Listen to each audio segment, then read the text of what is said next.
All right, let's dive into some fascinating stuff today. We're taking on Immanuel Kant, his ideas about the mind and how we become conscious, all from that excerpt you sent from the Stanford Encyclopedia of Philosophy. It's dense stuff. Kant can be a challenge, but it's incredible how his ideas about the mind still resonate, even centuries later. One thing that really struck me is how he tries to find that balance, the certainty of physics, like the NOW gravity works, and the need for faith, that there's something beyond purely scientific explanations. That duality is so key to understanding Kant. It wasn't just an intellectual exercise for him. It was about establishing the very foundations of knowledge, like trying to define what makes human experience possible in the first place. So it's not just observing what minds do, it's deducing what they must be like to have our experiences. Is that his transcendental method? Precisely, it's like he's reverse engineering the mind. And here's where it gets wild. Kant suggests the mind operates through these distinct functions, faculties. It's like our minds are these incredible machines processing information in such specific ways. And this was like 200 years before functionalism became a thing in psychology, right? Pretty mind-blowing. It is. But Kant went even further. He understood that just sensing the world isn't enough for real cognition. We need concepts, ways to organize all that sensory data. It's not just seeing a tree, it's recognizing it as a tree, understanding its qualities, and categorizing it. So the mind is active, it's shaping and structuring our experience using these concepts. And Kant had a specific breakdown for how this happens, right? Something about 3 types of synthesis. Exactly. Synthesis is like putting things together, creating a coherent whole from different parts. Kant had 3 main types: apprehension, reproduction, and recognition. Each one plays a crucial role in how we experience the world. Okay, so let's break these down, starting with apprehension. What's that all about? Think of it as the initial structuring of sensory information. It's how our minds take the raw data of sight, sound, touch, and organize it spatially and temporally, imposing order. And this is where Kant gets really radical. He argues that space and time aren't actually inherent in the world itself, but rather imposed by our minds as frameworks. Whoa. So space and time aren't objective realities, they're structures our minds use. That's a huge shift from how we normally think about it. Absolutely, and it's a concept that still sparks debates in philosophy and physics today. If space and time are mental constructs, what does that say about the nature of reality itself? It's a big question Kant leaves us with. Definitely food for thought. Okay, on to synthesis number 2, reproduction. I'm guessing this isn't about daydreaming, right? You're right. Kant's talking about how our minds connect present perceptions to past ones, forming associations, often unconsciously, without needing to actively recall specific memories. So like how I instantly know to check my phone when I feel it vibrate, even if I wasn't consciously thinking about it? Exactly. It's that ingrained connection, the mind constantly weaving together a tapestry of experience, linking present to past. Okay, so apprehension structures the raw data. Reproduction links, present and past. What about that third synthesis, recognition? Recognition is where those concepts we talked about come in. It's not just seeing a red, round object, it's recognizing it as an apple, grasping its qualities, categorizing it, understanding its appleness. So going beyond the raw sensation to truly know and understand what we're experiencing, it makes sense. And this raises another question.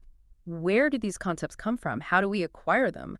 Kant delved deeply into that. Maybe another deep dive sometime. Yeah, let's put a pin in that. We've got a lot to unpack already. So far, it's been about how these syntheses help us experience individual objects. But there's another layer to this, right? Something about synthesizing entire experiences. Absolutely. Kant takes synthesis to another level. He argues we don't just synthesize objects, but entire experiences, creating a global representation, unifying our perceptions and thoughts into a single, coherent stream of consciousness. So it's not just about this apple or that tree, it's about tying everything into one experience, my experience. Exactly. This shift is huge because it gets at the core of what it means to have a unified self, that sense of I that experiences the world as a whole. And Kant links this unified experience directly to the concept of causality. Causality, how does that fit in here? Well, Kant argues that for our experience to be unified, the events within it must be causally connected. Our minds experience a world where things happen for reasons, where events are linked in chains of cause and effect. So our experience of a unified world implies underlying causal connections between things. That's interesting. It is, and it's a key part of why physics works as a science. If our minds are wired to experience a causally connected world, Physics, which studies those very connections, describes something fundamental about the structure of reality, at least how we experience it. Okay, so how we experience the world as unified actually provides evidence for the validity of physics. That's a pretty big connection. It is. And it highlights how deeply intertwined Kant's ideas about the mind are with his larger philosophical project. He wasn't just interested in psychology for its own sake. He was trying to understand the limits and foundations of human knowledge itself. Wow. So by exploring the inner workings of the mind, Kant was also trying to answer some of the biggest questions about knowledge and reality. That's ambitious. It is. And that ambition is what makes his philosophy so compelling, even centuries later. He's pushing us to consider the profound connections between how our minds work and the nature of the world we experience. All right, so we've laid the groundwork for understanding Kant's model of the mind. These three powerful syntheses, the idea of a unified consciousness and the link to causality. We're not done yet. We still need to explore how all of this relates to the concept of the self, the I, at the center of experience. That's right. And that's where things get even more interesting. Kant had some fascinating, sometimes puzzling things to say about how we become conscious of ourselves, how we experience that me-ness at the heart of it all. Well, I'm ready for more. Let's dive into the complexities of self-consciousness in Kant's world. We've been talking about how our minds synthesize experiences, right? Creating this unified sense of the world. But where does the I fit into all of this? How do we even become aware of ourselves as the subject of these experiences? Right, it's one thing to talk about the mind processing information, but there's also this feeling of me experiencing it all. Kant seemed to think this wasn't just a simple awareness. There were different layers to how we experience our own me-ness. He did. And he distinguishes between two main ways we become conscious of ourselves: inner sense and something he calls transcendental apperception, or TA for short. Okay, let's start with inner sense. That sounds a bit more straightforward, maybe. It is, in a way. Think of it like how we experience any other phenomena, but this time it's directed inward. It's how we become aware of our own internal states, things like emotions, sensations, even the flow of our own thoughts. So when I feel a rush of joy or notice my heart racing, that's part of my inner sense at work, contributing to my sense of self. Exactly. It's that immediate awareness of our own internal world, like a kind of inner perception. But TA, that's a bit trickier. It's the consciousness of ourselves as the subject of experience, the I, that's doing the thinking, perceiving, and judging. Okay, so inner sense is being aware of the contents of our experience, while TA is more about the I that's having those experiences. Exactly. And Kant argued that this awareness of the I comes directly from doing mental activities. When we think, judge, or perceive, we become conscious of ourselves as the subject carrying out those actions. So it's not just about having thoughts and feelings, but being aware that I am the one having them. Mm. It's like that famous Descartes quote, I think, therefore I am. Yes. Except Kant takes it even further. It's not just thinking, but any mental act that reveals this I behind it. And here's where things get really interesting. Kant suggests we don't even need to identify ourselves through specific qualities to be conscious of ourselves as the subject. So I don't have to think, I am the person who loves philosophy and deep dives, to have this awareness of me as the subject. Exactly. It's a more fundamental awareness, a bare consciousness of the I without needing any further description. We're aware that we exist as the subject, but not necessarily what we are as a complete being. That's a subtle point, but a powerful one. We tend to define ourselves by our qualities, memories, beliefs. But Kant's saying there's a layer of self-awareness that's even more basic than all of that. And it all ties back to his goal of protecting faith from being completely overtaken by scientific explanation. By arguing that we can't fully know our true selves through reason alone, he leaves space for belief in things that can't be proven through experience, like the soul's immortality. So we can't definitively know if the soul is simple, immortal, or anything else for that matter, just through introspection. That knowledge would require going beyond our experience. Exactly. And this leads to another crucial point. For Kant, simply being conscious of ourselves doesn't automatically mean we have knowledge of ourselves. Wait, how can we be conscious of something without actually knowing it? That seems a bit counterintuitive. It is subtle, but think of it this way. When we become aware of ourselves through TA, it's very basic, non-descriptive. We're conscious of the I that's experiencing, but we're not gaining specific knowledge about its nature or qualities. So it's like knowing something exists without knowing anything about what it is. Like, I could be aware there's a sound outside my window without knowing if it's a car alarm, a bird singing, or a dog barking. That's a great analogy. And Kant emphasized that this bare consciousness of the I doesn't reveal the true nature of the self. It's an awareness of our existence as the subject of experience, but not a complete understanding of who or what we are at our core. It's almost humbling. We spend so much time trying to figure out who we are, but Kant suggests that even the most basic self-awareness might not give us those answers. And that's what makes his philosophy so thought-provoking. He pushes us to consider the limits of what we can know about ourselves through introspection alone. It's a reminder that the self might be a much deeper and more mysterious entity than we often realize. Okay, so we've got these two ways of experiencing ourselves. Inner sense, which gives us access to our internal states, and transcendental apperception, which reveals the I behind our experiences. Both contribute to our sense of self, but neither fully captures its essence. Exactly. And for Kant, both are ultimately grounded in the mind's ability to synthesize, to bring together different elements into a unified whole. This principle of synthesis isn't just about building our experience of the world, it's also at the heart of how we experience ourselves. This is all pretty complex stuff, but I have to admit it's making me think about the nature of consciousness in a whole new way. Where do we go from here? Well, now that we've explored these two types of self-consciousness, let's delve deeper into how this idea of synthesis connects to the bigger picture of Kant's philosophy. Remember how we talked about how Kant linked the unity of our experience to the concept of causality, and how that tied into his justification for physics? Yes, I remember. It seemed like a pretty bold claim. But how does self-consciousness play into all of that? That's what we'll explore next. We'll see how Kant's understanding of self-consciousness is tied to his overall project of establishing the foundations of knowledge and explaining how we can have certain knowledge about the world. I'm all ears.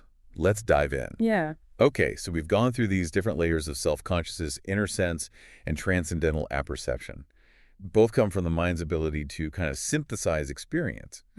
But how does all of this fit into Kant's larger goal, his attempt to explain, like, the basis of all knowledge? Well, it goes back to that idea of synthesis, right? Not just for how we experience objects, but for creating that unified consciousness. Remember those three types of synthesis?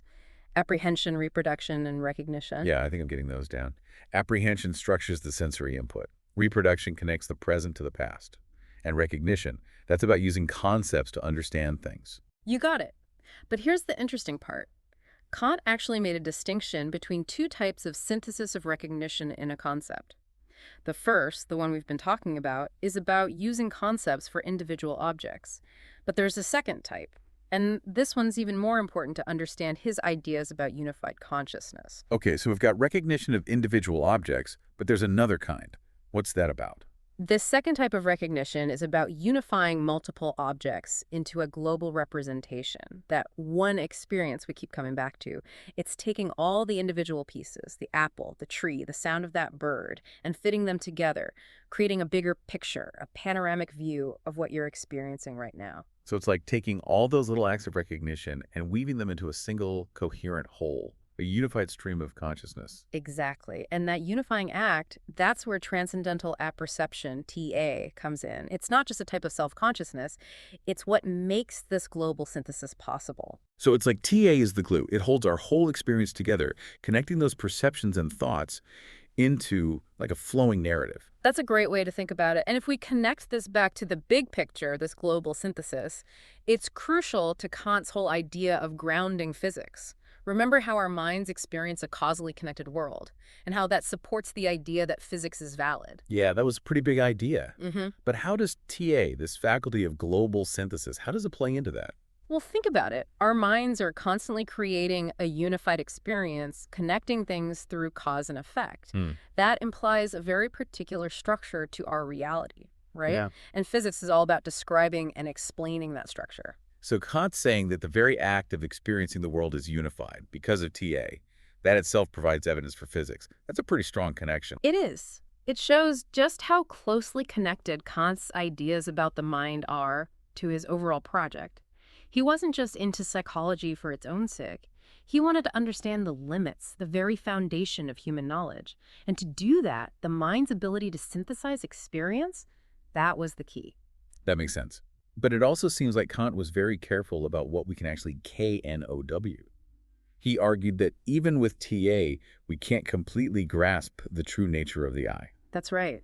He was really cautious about saying we have any definite knowledge of the self. He insisted that our consciousness of ourselves, even for TA, it doesn't show us the essence of what that subject is again. We're aware that we exist, we experience things, but we can't fully understand the nature of that I at its core. It's like he's saying, hey, there's an I there, but don't think you know everything about it just because you're experiencing it. It's a reminder that there's always more to discover, even within ourselves. And that's where his commitment to protecting faith comes into play. If we can't definitively know the self just through reason and experience, then there's room for belief in things that go beyond our current understanding, things like the soul's immortality. So even though Kant's model of the mind gives us a framework for understanding how we think, it also recognizes the limits of human knowledge. There are mysteries, especially about the self, that we might never fully solve. Exactly. And that's what makes his work so interesting even today. He challenges us to think about the mind, the self, and the very limits of what we can know. Well, we've covered a lot. We've explored Kant's model of the mind, those three types of synthesis, the complexities of self-consciousness, and how it all connects to knowledge itself. What really stood out to you in this Kantian deep dive? You know, what I find so fascinating is how Kant's focus on synthesis, especially that second type of synthesis of recognition in a concept, the idea of a global representation that unifies our experience, that's something that hasn't been fully explored even in modern research. It brings up so many questions about consciousness, about the self, that we're only beginning to understand. It's like he's pointing to this huge, unexplored area in how we understand the mind. Maybe there are hidden mechanisms, ways we synthesize experience that we haven't even thought of yet. Exactly. It really makes you wonder what else is out there waiting to be discovered if we keep looking into these less explored parts of Kant's work. That's what's so great about philosophy, right? It's not just about the answers. It's about asking the right questions, the ones that open up whole new ways of thinking. And Kant definitely gave us a lot to think about. We hope this deep dive gave you a new perspective on Kant's model of the mind, and maybe even left you with some things to ponder on your own philosophical journey.